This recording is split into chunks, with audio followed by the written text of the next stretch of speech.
Bonjour à tous et bienvenue sur Crafting Raccoon. Je suis Lilian et dans cette vidéo, on va parler atelier et organisation. J'ai fait un petit sondage récemment sur Instagram, ça fait déjà quelques semaines, et vous étiez nombreux à être intéressés par une vidéo de ce type. On va donc faire aujourd'hui un petit tour de mon atelier, des outils que j'utilise et de la manière que j'ai de m'organiser. On voit ça tout de suite après l'intro.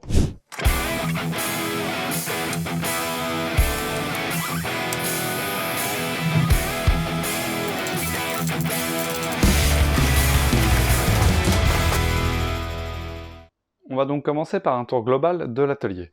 Donc notre atelier, parce que je partage l'atelier avec ma femme, ici elle a toute cette partie-là, moi j'ai toute cette partie-là. Et donc du coup, notre atelier est situé dans les combles de notre maison. Donc vous pouvez voir, hein, les jolies poutres partout. On a refait le toit il n'y a pas longtemps. On a les ordinateurs et les bureaux qui sont là. Bon, c'est un peu le bordel, mais bon, c'est normal, hein, on est quand même toujours en plein aménagement. Et donc notre atelier se situe, voilà, dans une des parties des combles. Et donc, comme je disais, on a séparé à gauche et à droite, parce qu'on n'a pas du tout la même manière de travailler. Et ça permet grosso modo à chacun d'étaler son bordel comme il veut. Surtout moi, parce que j'ai tendance à m'étaler. Donc, du coup, ici, c'est ma partie, c'est ce qu'on va voir, aujourd'hui. Et là, c'est la partie donc, de ma femme, qui est artiste plasticienne, donc elle fait des dessins, elle fait des moulages de résine, elle fait de la sculpture, elle fait plein de choses très salissantes. Et je fais aussi plein de choses très salissantes. Donc le mieux, voilà, c'était de séparer le truc, l'atelier en deux. Et donc voilà, ici on a du coup le plan de travail. Donc on a un plan de travail chacun, donc qui est séparé par une petite planchette que j'ai faite, donc qui se soulève au besoin, si jamais on a besoin de vraiment utiliser tout l'espace. À la base, donc je vais vous montrer ce plan de travail là, donc c'est un plan de travail qui est sur roulette, et c'est des meubles Ikea. Il y en a deux, voilà, je les ai assemblés. On a deux meubles Ikea assemblés, et au-dessus des plans de travail, c'est Ikea aussi. On est très Ikea dans la maison. Et donc voilà, on a fait plein de rangements, on verra ça après, et on a des petites roulettes voilà, en dessous là, hop, ça se voit pas parce qu'il y a du bordel. Et donc là, en gros, on a des roulettes qui nous permettent de faire rouler la table, si jamais on a des invités par exemple et qu'on veut récupérer l'espace pour mettre un lit gonflable ou ce genre de choses, et bah du coup c'est quand même vachement pratique. Ou s'il y a besoin, je sais pas, de faire une création un petit peu plus grosse que d'habitude, on peut pousser voilà, toute la table d'un côté ou de l'autre, et c'est bien pratique. Donc, alors là, je vous mens pas, hein, là c'est rangé. D'habitude c'est pas rangé, hein, moi j'ai rangé juste pour la vidéo, mais il y a toujours du bordel qui traîne un petit peu partout, c'est normal, c'est un atelier créatif, et le bordel est source de créativité, paraît-il. Donc, je fous le bordel, comme ça je suis créatif. Non, plus sérieusement, c'est parce que j'ai un petit peu la flemme de ranger, et quand je suis dans une phase de création, j'aime bien avoir tout à portée de main, tout ce que j'étais en train d'utiliser, en fait, les matériaux, les chutes de matériaux, tout ça, j'aime bien les garder à portée de main, donc ça reste comme ça quelques semaines un petit peu partout. Mais de temps en temps, je range, voilà, d'un projet à l'autre, hop, table rase, on range tout, et ça fait vachement de bien. Donc voilà pour l'îlot central, en fait, c'est là où je tourne la plupart des vidéos, hein, regardez, hop, voilà, vous retrouvez, salut, bonjour, bienvenue sur Crafting Raccoon. Voilà, là c'est là où je tourne, et donc ici, voilà, ça c'est l'atelier de peinture. Ici, on a une petite machine, et au bout là derrière, on a un évier qui est vachement pratique. Alors quand on a aménagé, c'était déjà un atelier, en fait, la personne qui était là avant, c'était une vieille personne, il était architecte, je crois, ou ingénieur, un truc comme ça. Et donc il avait un atelier de dessin pour ses plans ici, et il avait déjà aménagé cet évier-là, donc il date des années 70 le truc. Mais il marche toujours bien, et ça nous sert bien, c'est vraiment une belle aubaine. Bon, on va voir un petit peu plus en détail la partie atelier, la partie peinture, la partie hobby, donc en gros ce qui vous intéresse. Et ce qui moi me fait plaisir d'avoir ça. Et puis on revient face caméra tout à l'heure, et on va faire un petit point en détail tout de suite de tout l'atelier. Donc voilà, comme je vous disais, au milieu là, donc on a la partie table de travail. Donc c'est une table assez haute, comme vous pouvez voir, hein, on est sur un truc qui est un peu plus haut qu'un plan de travail de cuisine, ce qui est vachement bien pour travailler debout en fait. Et puis là, bah voilà, on a la partie atelier. Alors tous ces aménagements là, tous les meubles là, les plans de travail, et tous les tiroirs, parce que là c'est des tiroirs en fait, on a des tiroirs et des grandes planches, tout ça c'est moi qui l'ai aménagé. avec l'aide de ma femme, parce que bah, c'était des mansardes vides, hein, et les mansardes, et au bout d'un moment, dans le creux, bah, on peut plus rien utiliser comme espace, et ça nous embêtait un petit peu. Donc on a créé, voilà, on a créé des plans de travail tout le long, ce qui permet à chacun d'avoir, on a quoi? On a 3-4 mètres de bureau presque chacun. Ouais, ça doit être ça. On doit avoir 4 mètres de bureau chacun, plus le plan de travail au milieu, ce qui laisse largement le temps enfin, largement la place de mettre, de mettre toutes nos merdes, hein, grosso modo, on va pas se mentir, parce qu'on a quand même pas mal de choses. Donc là, on a un ordinateur. Donc ça, j'ai refait tout ça hier, enfin dans la semaine, parce que avant il y avait la Dremel qui était là, et finalement je m'en sers pas beaucoup, donc elle descendra à la cave avec les autres gros outils. Donc ça je m'en sers pas beaucoup, c'est très pratique, mais finalement tout ce que je coupe avec c'est ce que je peux couper au cutter, et pour l'instant j'en ai pas la réelle utilité. Donc voilà, ça a été remplacé par cette petite Scan and Cut, qui est comme une machine Cricut, si vous connaissez le principe. On verra ça un jour, mais je m'en suis servi pour faire quelques réalisations déjà. Si vous me suivez sur Instagram, vous avez peut-être déjà vu ça. Donc là, on a l'ordinateur, on a une Cricut, une petite Dremel qui sert de temps en temps pour la pièce, des outils qui sont mis en vrac, mais ils finiront sur un tableau ici. Et donc voilà, la partie hobby. Donc la partie hobby, donc ça c'est du matériel qui vient de chez Green Stuff World. C'est un cadeau de ma femme. Voilà, comme quasiment toutes les peintures qui sont là en fait. Attendez, je vais réduire un petit peu la lumière parce que c'est un peu trop bright. Alors voilà, ça, voilà, c'est ma lampe, vous pouvez voir. Hop, voilà, ça vous nique bien les yeux, c'est normal, ça fait pour. Donc voilà comment je suis installé en fait pour faire mes figurines. Donc on a des petits tiroirs ici, donc on a tout ce qui est pâte polymère, donc green stuff en pâte et puis milliput. Là on a toutes les colles. Donc moi j'utilise pas mal de celle-là, voilà, Tamiya. Pendant longtemps j'ai utilisé de l'Umbro liquide, je crois que je l'avais depuis mes 7 ou mes 8 ans, et elle est arrivée à court il y a pas longtemps, donc un très bon investissement. Ça voilà, donc ça c'est la Tamiya. Je réduis encore un petit peu la lumière. Hop, voilà. Donc la Tamiya liquide que j'utilise, et puis toutes sortes de colles, hein, des colles un petit peu universelles, super glue, enfin voilà, tout ce que tout le monde utilise. Alors ça c'est un petit récipient en fait avec du riz dedans. Je l'utilisais pour mettre ma super glue, c'est un conseil qu'on m'avait donné, et finalement en fait je m'aperçois que la super glue, pour bien la conserver, en fait il n'y a pas de miracle, il faut acheter de la qualité, et il faut acheter de la qualité pourquoi? Parce que en fait ce qui fait la différence, ça va être le tube et le bouchon. En fait sur pas mal de super glue un peu cheap, finalement le bouchon il est un peu pourri, la colle sèche ultra vite dedans, ça ferme mal, du coup ça sèche vite, et voilà, au final on s'en sort pas et on gâche la moitié du tube. Moi j'utilise pas beaucoup la super glue, à part quand je fais des décors. Mais quand je fais des maquettes, quand je fais des figurines, j'utilise la colle Tamiya parce que c'est vraiment ce qu'il y a de mieux, à mon avis. Après on pourrait en discuter des heures je pense, mais... donc là c'est tous les outils de sculpture, donc j'en ai des divers, j'ai des outils de sculpture que j'ai fait moi-même. Très pratique de faire ces outils de sculpture soi-même, hein, ça aide, voilà, ça aide dans pas mal d'occasions. Donc on a des petites pointes comme ça, et puis là voilà, des sets que j'ai achetés sur Amazon, hein, tout simplement. Faut pas...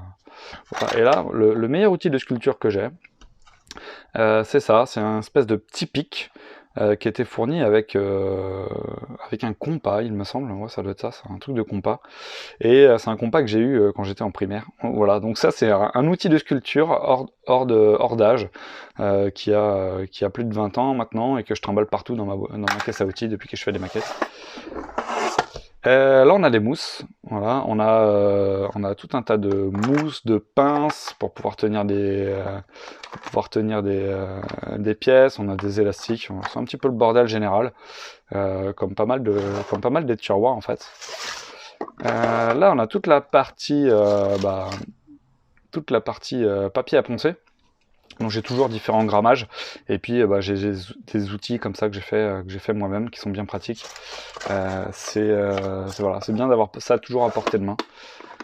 Et ici voilà, on a les cutters, les couteaux, les petits forets. Donc ça c'est des petits forets de Dremel en fait que j'ai acheté, c'est un set, et qui monte vachement bien sur là-dessus. Ça monte super bien sur la petite vis à main de chez Games Workshop, la Citadel.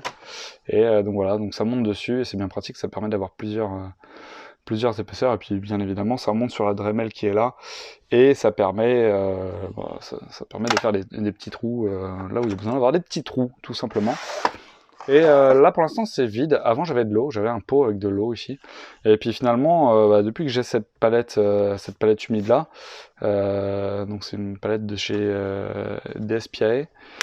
Et depuis que j'ai cette palette humide là, en fait, j'utilise quasiment plus de gros pots d'eau. En fait, j'ai que les petits pots d'eau que vous voyez là, en fait. Voilà, ça c'est une petite merde. Donc voilà. Donc ça c'est l'installation, en fait, l'installation type que j'ai pour l'instant. Je vais agrandir cette partie-là. Je vais mettre un module de plus comme ça, là, et puis revenir un petit peu sur le côté. J'aime bien avoir voilà, un truc qui est un peu fermé en fait. Donc j'essaierai d'avoir ça, un espace un peu fermé. Ça me permet de pas trop pousser le bordel, parce que là vous voyez voilà, j'ai une petite boîte où je mets mes figurines. Voilà. Les figurines qui sont en cours, je les fous dans une boîte. Ça permet de pas les laisser traîner, de les sécuriser un petit peu. Voilà, je mets des petites fiches zombicides pour l'instant, sinon je mets une feuille. Ça évite que la poussière s'accumule dessus. Sinon mes figurines, bah, vous voyez, hein, j'en profite, je vous montre. Je les mets sur des petits bouts de bois ou des petits tubes en fait avec de la pâte à fixe. Et ça permet voilà, de peindre simplement, d'avoir la figurine bien en main. Et d'être toujours sûr de ne pas foutre les doigts sur de la peinture fraîche ou ce genre de choses. Ça permet vraiment d'être voilà, de pouvoir tourner la figurine dans tous les sens sans se faire chier. Alors ceux-là ils sont lestés, hein, il y a de l'eau dedans, parce qu'en fait quand c'est trop léger après je trouve pas ça agréable en main en fait quand c'est vraiment trop léger. Donc du coup ils sont lestés, tout ce qui est tube etc c'est lesté pour avoir un petit peu de poids. Donc là, les pinceaux, pareil, ils sont un petit peu en bordel pour l'instant.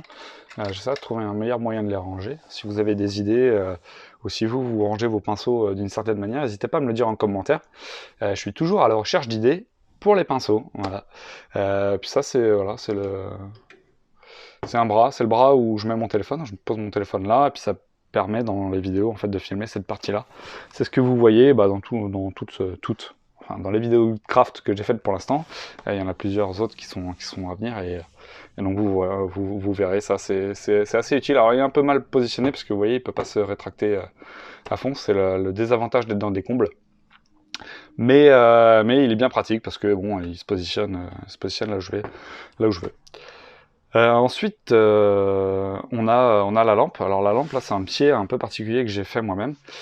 C'est une lampe, voilà, c'est une lampe plate de chez Neewer. Alors normalement, je vais vous montrer, c'est une lampe comme ça. Voilà. C'est une lampe qui est sur pied, comme ça. Hop. Et hop, voilà, on peut la régler. En fait, il y a un petit potard pour la régler. Comme ça, j'ai perdu tout mon réglage de lumière, super. Bon, c'est pas grave. Donc, vous voyez, voilà, il y a cette lampe là en fait que j'ai adaptée donc du coup sur un petit bout en cuivre. Là, j'ai tout mon câblage électrique et voilà, elle est réglable en fait. Ça permet en fait pour les vidéos, pour les figurines, s'il fait jour, pas jour, de régler précisément ce que je veux. J'ai fait des petites marques en fait sur mes réglages favoris. Ça, c'est le réglage quand je fais des vidéos, par exemple. Vous voyez, c'est plutôt pas mal, en fait. Et voilà, en fait, l'éclairage, j'ai trouvé ça il y a pas longtemps. Avant, j'avais deux espèces de petites lampes, pareil, de chez Neewer, qui sont faites, normalement, c'est des petits spots pour les vidéos. Et du coup... c'était bien, mais c'était pas assez diffus. Là, on a une lumière beaucoup plus diffuse, en fait, qui fait pas trop d'ombre. En fait, il n'y a pas d'ombre marquée. Et du coup, c'est beaucoup plus agréable pour peindre. Les deux, donc celle-là plus celle-là là, avec les pieds, ça valait à peu près 100 €, je crois. Et donc du coup, c'est un bon rapport qualité-prix. En fait, je suis très très content de cet investissement. C'est pas donné, c'est clair. C'est pas le prix d'une lampe de bureau à 20 balles, c'est sûr, mais franchement, le confort pour les yeux, il est vraiment incroyable. Pour les peintures, puisqu'on est devant là. Pour les peintures, donc là j'ai mes pinces, mes cutters, tout ça. Récemment, j'ai commencé à explorer la gamme Green Stuff World, parce que bon, je suis comme tout le monde, hein, j'ai commencé avec les peintures Citadel. Il y en a certaines que j'ai depuis plusieurs années, hein, vous reconnaissez les pots noirs qui se font plus depuis assez longtemps. Bon, je sais pas, les anciens pots, hein, les pots avec le couvercle blanc, je crois. Ceux-là, je les ai pas, parce que j'étais pas né certainement à l'époque où j'étais pas dans la figurine de ce niveau-là.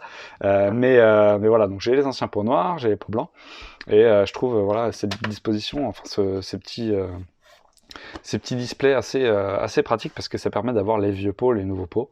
Et voilà, moi j'étais à la recherche de peintures, des peintures avec voilà, en bouteille comme ça, où on peut faire du goutte à goutte simplement. Donc j'ai commencé Green Stuff World, je suis plutôt content de leur qualité. Alors il y a des trucs qui sont un peu étranges, genre la Folio, j'aime pas trop, j'ai du mal à l'appliquer. La Bestial Brand, celle-là, j'ai mis longtemps avant de comprendre que en fait il y a tout qui était collé au fond et que du coup en fait fallait que j'achète beaucoup plus que les autres en fait pour avoir la même pigmentation en fait. Donc voilà, il y a quelques peintures étranges qui sont comme ça dans la gamme. Maintenant, comme toutes les gammes de peinture, hein, je pense que il y a personne qui est vraiment épargné, aucune marque qui est épargnée par des couleurs qui réagissent bizarrement, qui sont difficiles à appliquer. Le jaune, c'est difficile à appliquer, voilà, pour tout le monde. Donc voilà, donc ça, j'utilise ça en ce moment. Je suis vraiment très content de cette partie-là. Donc voilà, ça c'est pour toute la partie atelier peinture. Et ici, on a donc que j'ai remis en place récemment. Je me suis refait une belle boîte. La partie aérographe. Alors c'est un truc provisoire parce que je sais pas encore si elle va pas aller là, la partie aérographe, ou si elle va rester ici. L'avoir ici, ça permet d'avoir l'évier à côté, c'est pas mal. Mais l'avoir là-bas, en fait, ça me rapproche de la fenêtre parce que là il y a un escalier qui descend en bas et une petite fenêtre et ça permettrait d'avoir l'évacuation d'air directement en fait. Le jour où je me ferai une belle boîte avec extraction d'air. Donc pour l'instant j'ai pas d'extraction d'air mais j'ai une petite boîte pour éviter de foutre de la peinture partout. On a le compresseur qui est là. Puis là vous voyez quelques décors en fait que j'ai fait pour Necromunda. Donc voilà, c'est là où je stocke pour l'instant. Et puis plus tard, près de l'ordinateur, en fait, je me ferai une petite étagère où je pourrais mettre tout ça à l'abri de la poussière et les dégâts éventuels. Donc là, on a les EPI, donc c'est le masque pour l'aérographe ou pour quand je ponce, les gants, bien évidemment. C'est important de protéger ses poumons quand on fait des trucs avec de l'aérosol, de la peinture pulvérisée, qui a des dissolvants, ce genre de choses, toujours faire gaffe. Donc pour l'instant, j'ai pas d'extraction d'air. Ici, vous voyez, on a un Velux en fait que je peux ouvrir, et donc du coup, ça permet d'avoir un vent avec les autres Velux qu'il y a là. On a une bonne aération ici. Donc en général, quand je pulvérise, c'est de la peinture acrylique. C'est que des peintures Green Stuff World, donc il n'y a pas de solvant lourd, donc ça va. Mais je préfère quand même bien aérer tout, porter un masque. On sait jamais, il vaut mieux être prudent avec ses poumons parce que on en a que deux. Donc voilà pour la partie haute en fait de l'atelier. Donc ça, comme je disais, c'est une petite machine de découpe qui est vraiment pratique. C'est avec cette machine de découpe que j'ai fait. Hop, on va rien voir du tout. Donc c'est avec cette machine de découpe que j'ai fait quasiment toute cette pièce là en fait. Voilà, tous les conteneurs ils sont faits grâce à la machine de découpe, c'est des conteneurs en papier. Et donc voilà, je l'ai remise là à la place de l'autre parce que ça va me permettre de l'utiliser beaucoup plus fréquemment sans avoir à tout bouger à chaque fois. Alors on fait un petit intermède avec la partie basse, donc qui est composée de 4 tiroirs. Je ne vais pas tout vous montrer parce qu'il y en a où il y a du bordel. Enfin, je vais tout vous montrer, mais on va pas tout expliquer en détail. Donc pareil, les tiroirs, donc ils sont tous sur roulettes, ils ont 2 étages. Et donc je les ai faits sur mesure, bien évidemment, pour pouvoir avoir toute la profondeur de stockage au maximum. Donc c'est pas très pratique, je dirais, pour du stockage quotidien ou des choses qu'on veut utiliser tous les jours. C'est vraiment réservé au stockage de matériaux, au stockage de trucs en attendant. Tout ce qui va être résine, composants de moulage, tout ce qui va être figurines en attente. Voilà, donc toutes les piles de la honte, c'est un petit peu par là. Enfin, en l'occurrence, c'est dans ce tiroir-là, vous allez voir. Et voilà.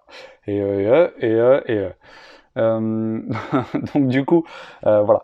on a ça, je vais vous montrer ça tout de suite. On va retourner de l'autre côté de la caméra et on va voir un petit peu comment j'ai organisé en fait mes espaces de stockage.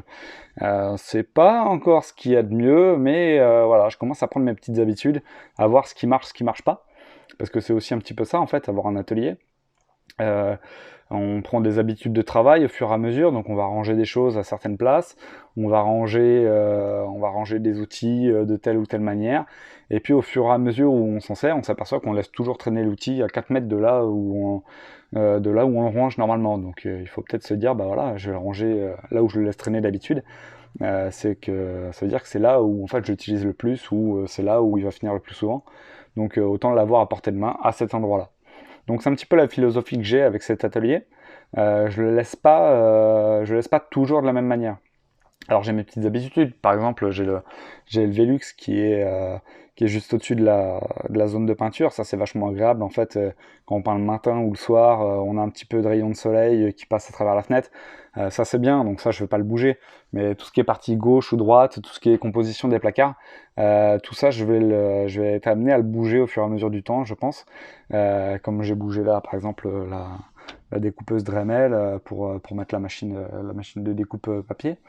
Parce que voilà, il faut savoir faire évoluer son espace de travail en fonction de ses besoins, en fonction de ses habitudes, en fonction de la manière dont on se sent bien en fait. Si on se sent pas bien dans si on se sent pas bien dans son atelier, c'est qu'au final il y a un truc qui manque, ou il y a un truc qui est pas bien. Et un atelier, c'est fait pour être créatif, c'est fait pour se sentir bien, c'est fait pour se faire du bien en fait, moralement, mentalement. Et du coup, si on se sent pas bien, bah du coup c'est qu'il y a un truc qui va pas, il faut le changer, il faut le trouver le quoi. Et moi en général je trouve le quoi en me disant, bah tiens, cet outil là je l'ai pas utilisé depuis super longtemps, est-ce que ça vaut le coup qu'il prenne de la place? Oui, non. Si c'est pas utile, eh ben, je l'enlève. Cet outil là il traîne toujours à cet endroit là, est-ce que du coup je vais pas le ranger là tout le temps? Oui, non. Tiens, là cette boîte elle est pas pratique, elle est trop petite, elle est trop grosse, etc., etc. Donc voilà, on va faire un petit tour des tiroirs et puis on verra bien ce qu'on y trouvera. Enfin, vous verrez bien ce que vous allez y trouver, et puis on va voir comment ça va évoluer, comment c'est rangé actuellement et comment ça sera rangé plus tard. Et puis j'espère qu'à la limite on fera une autre vidéo plus tard pour ça, mais pour l'instant, allons explorer ça.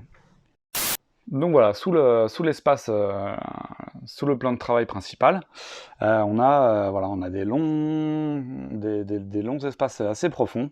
Donc là, c'est juste des planches en fait que j'ai mis pour pouvoir mettre tous les trucs longs, un peu gros, etc. Comme ce tube en fait de carton. Ouais, il est super long et c'est vachement pratique de pouvoir le pousser jusqu'au bout et qu'il dépasse pas. Ici, on a quelques grosses machines en fait. On a des ponceuses, les boîtes de Dremel, le pistolet à colle, ce genre de petites choses. Là, dans ce tiroir-là, on est sur un tiroir qui est quasiment toujours ouvert en fait, parce que bon, c'est là où il y a donc là, j'ai toutes mes encres, les encres spéciales aérographes. Alors comme elles sont carrées, hein, vous pouvez voir, c'est des petits tubes carrés. C'est un petit peu chiant parce que ça rentre pas avec le reste. Et pareil pour les encres FW là que j'aime bien pour faire des lavis. Ça rentre pas dedans. Donc c'est ici pour l'instant. Donc j'ai recyclé des boîtes de jeux de société.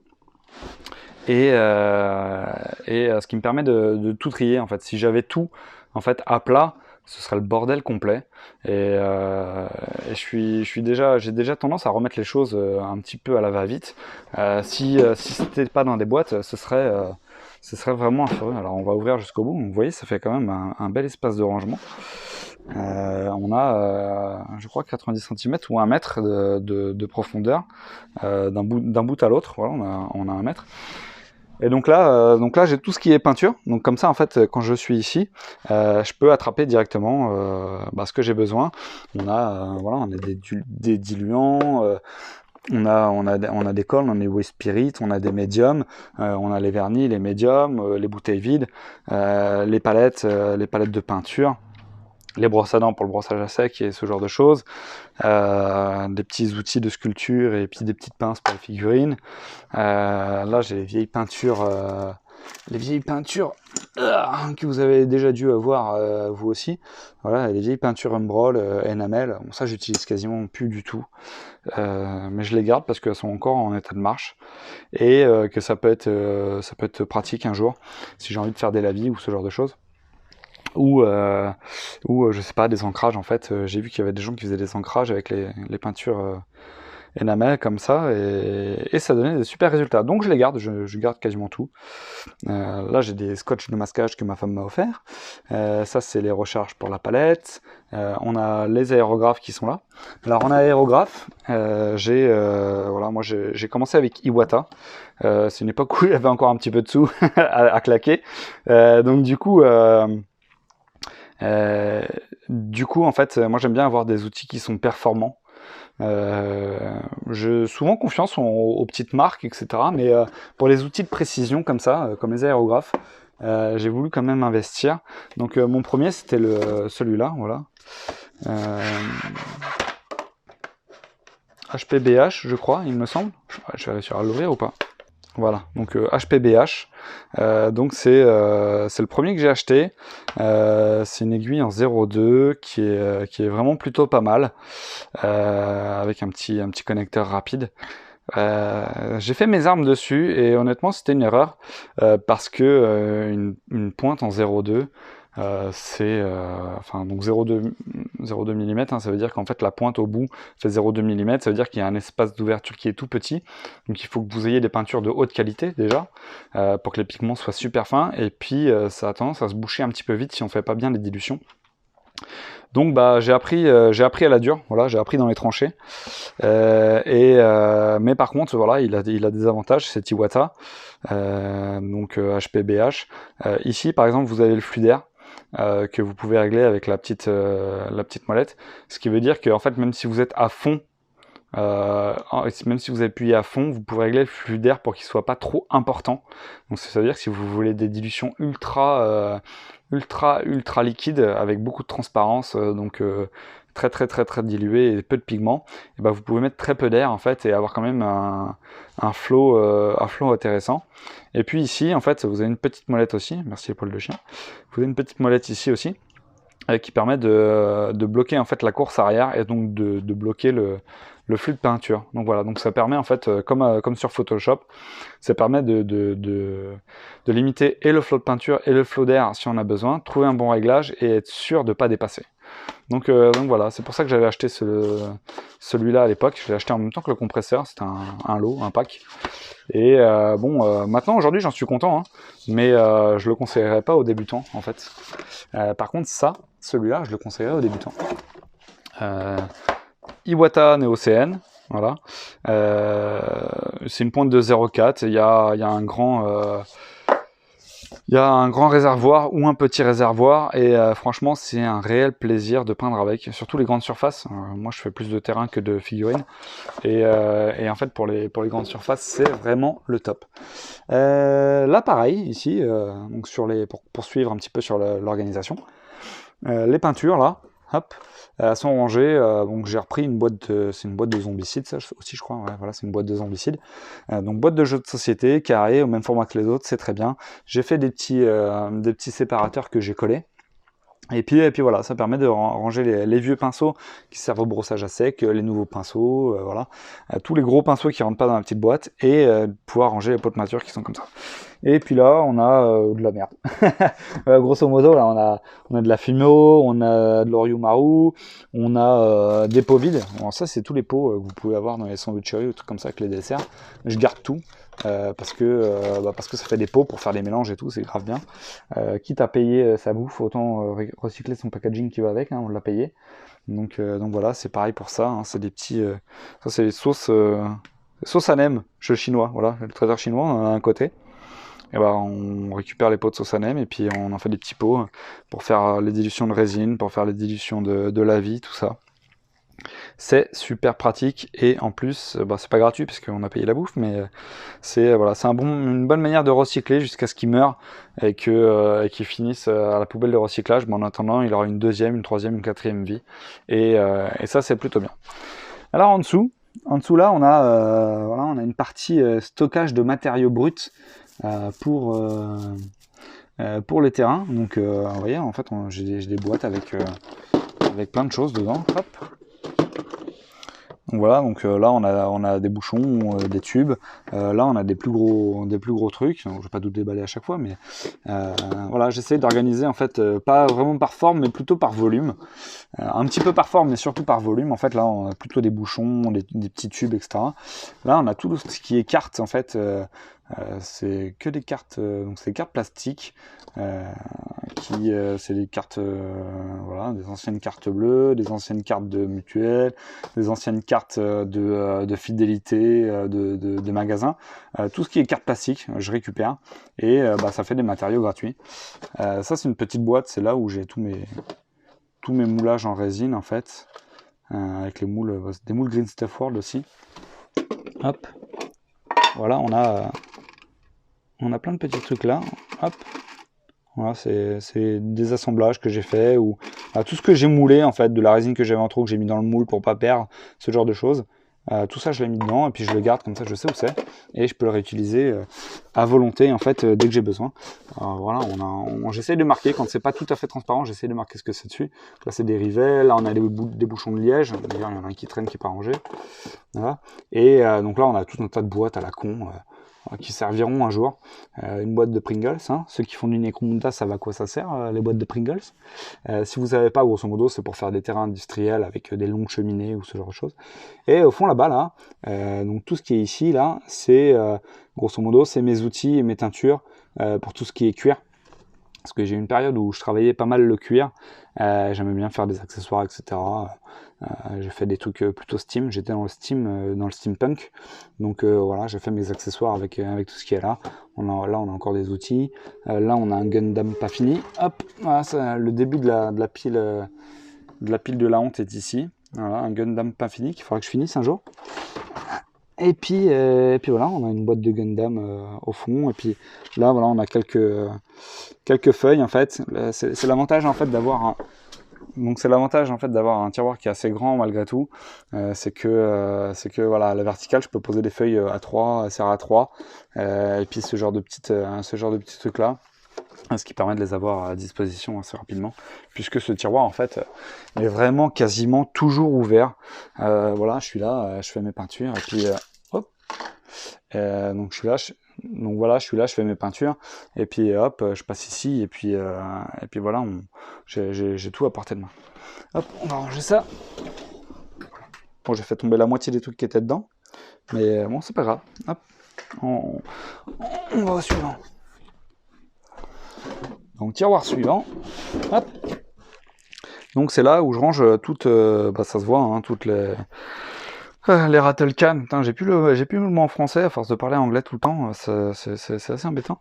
Donc j'ai toutes mes bombes, voilà, mes peintures en bombes. Donc là on a du Gunstefort, on a des vernis, on a de la bombe silicone, on a du Liquitex.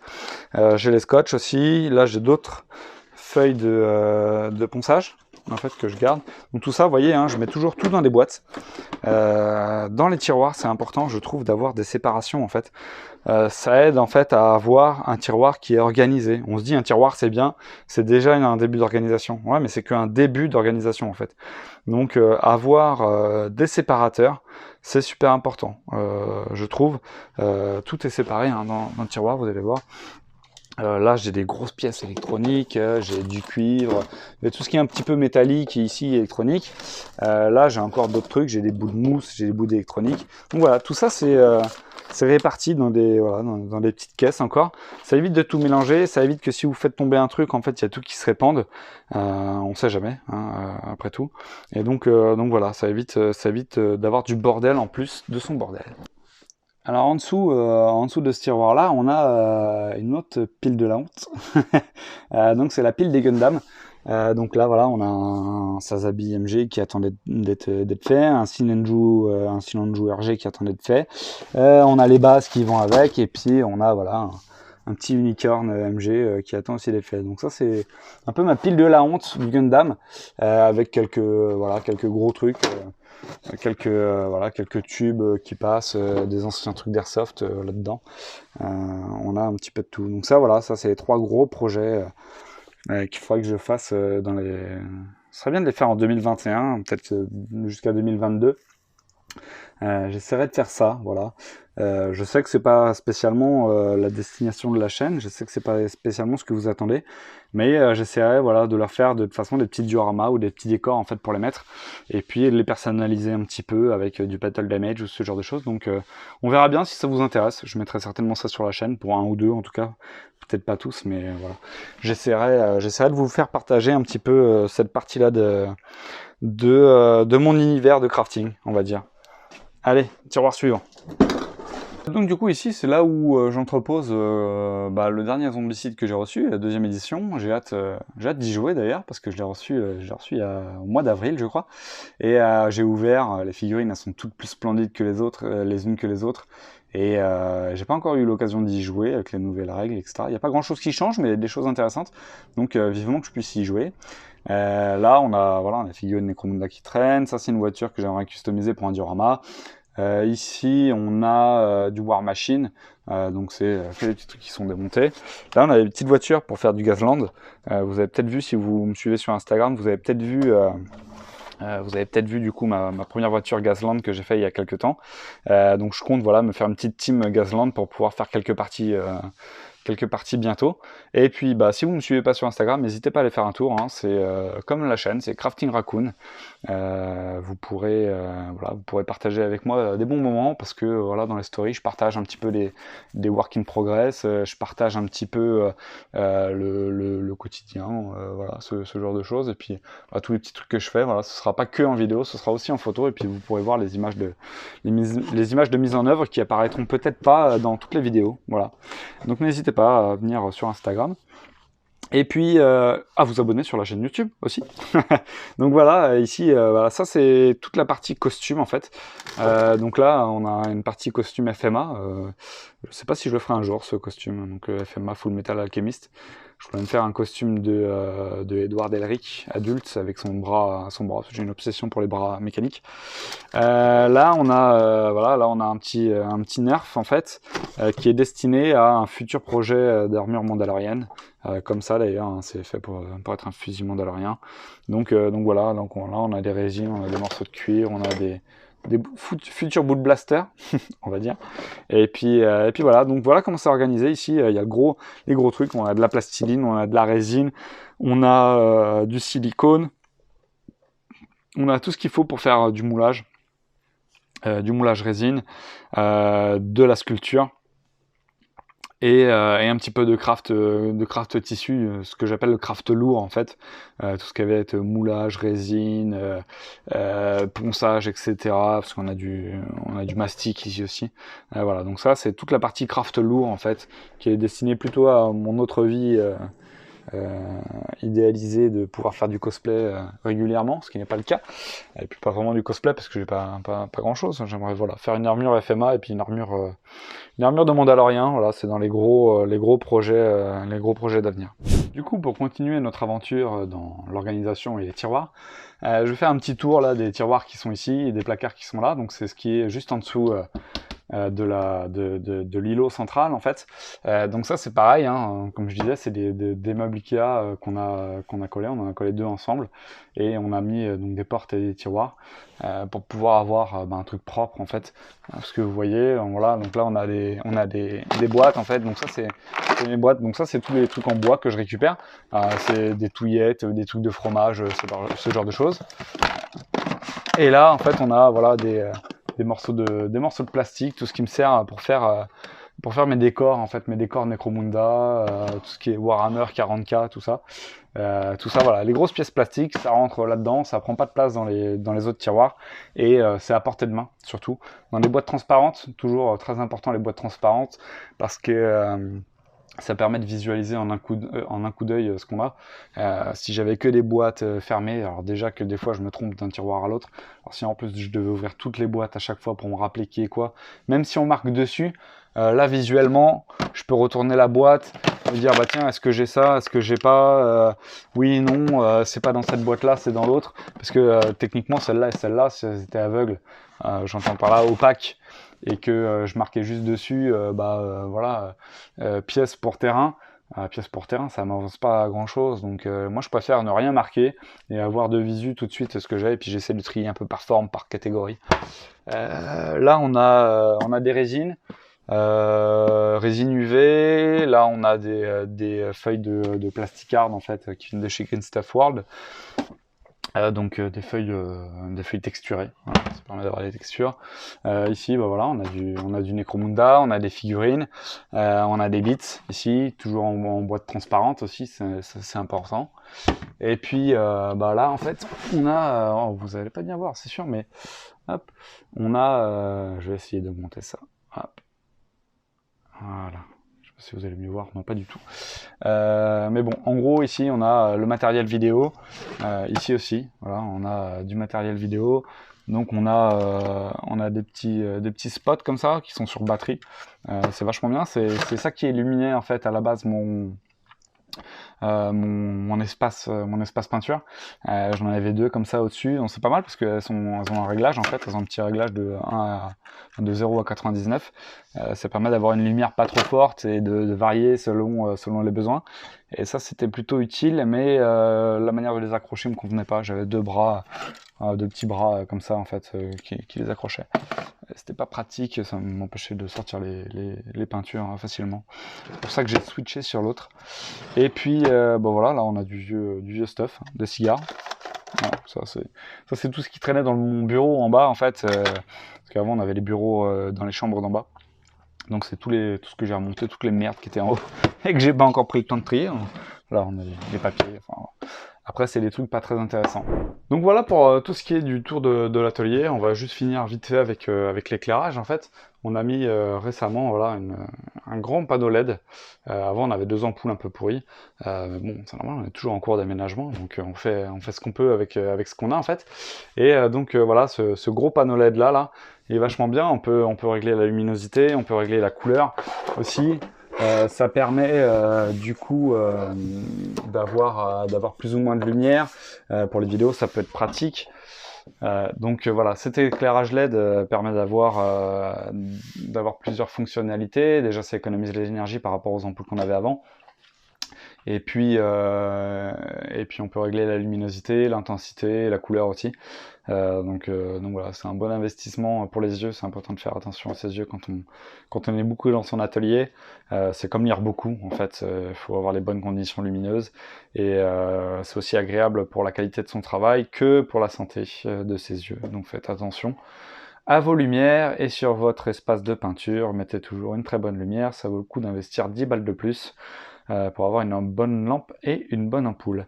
Alors tout ça, nous, voilà, ça s'est fait au fur et à mesure des années. Avant, on vivait en appartement, et autant vous dire que notre chambre, c'était notre atelier, et que comme on est tous les deux très créatifs, donc moi et ma femme, on est très créatifs, bah on avait plein de choses. Donc voilà, là, on a eu la chance de trouver un espace, une maison où on pouvait avoir un atelier dédié, mais c'est pas toujours le cas. Souvent, on est obligé de faire avec ce qu'on a. Moi, par exemple, je fais des maquettes et du modélisme depuis que j'ai 7 ans, je pense, quelque chose comme ça. J'ai commencé à Concorde avec mon papa quand j'avais 7 ans. Après, il y a eu des pauses, hein, forcément. J'ai pas fait toutes ces années-là d'affilée, mais voilà, depuis que j'ai 7-10 ans, grosso modo, je fais du modélisme, et je fais régulièrement des maquettes. J'ai fait des dioramas, j'ai fait de la Seconde Guerre mondiale, j'ai fait du Warhammer Battle avant.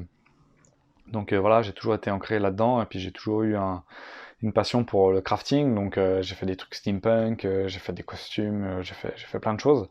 Et avant, je faisais tout ça sur un petit bureau qui faisait 1,50 m par 70 cm. Voilà.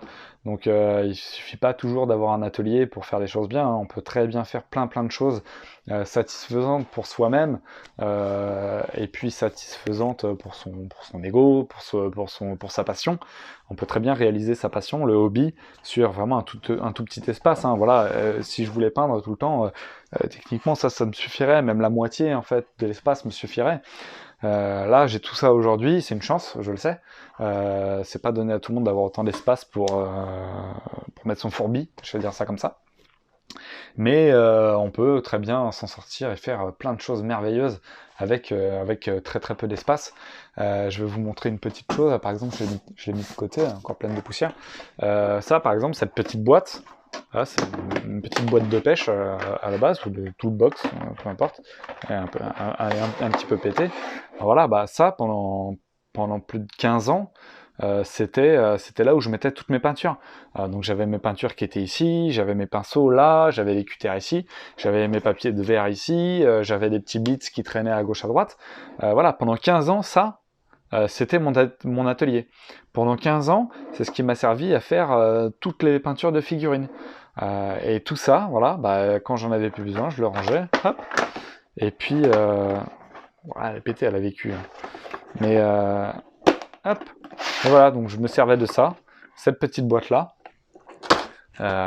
pendant 15 ans, et sur une planche qui faisait, je sais pas, 50 cm par 25, et je faisais tout dessus, avec un petit pot, et ça suffit largement. Il faut pas avoir un atelier comme ça pour faire son hobby. Je pense que c'est un petit peu la chose à retenir. Moi, je sais que je suis chanceux, et puis ça me fait du bien aujourd'hui de pouvoir faire autre chose, faire les choses différemment, avec un peu plus d'aisance. Mais je sais que si on n'avait pas eu l'atelier là, ça m'aurait pas empêché de faire comme fait beaucoup de gens, c'est-à-dire peindre ses figurines devant son clavier d'ordinateur, avec son petit fourbi un petit peu partout. Voilà, ça fait partie du hobby aussi, ça fait partie de l'espace de travail.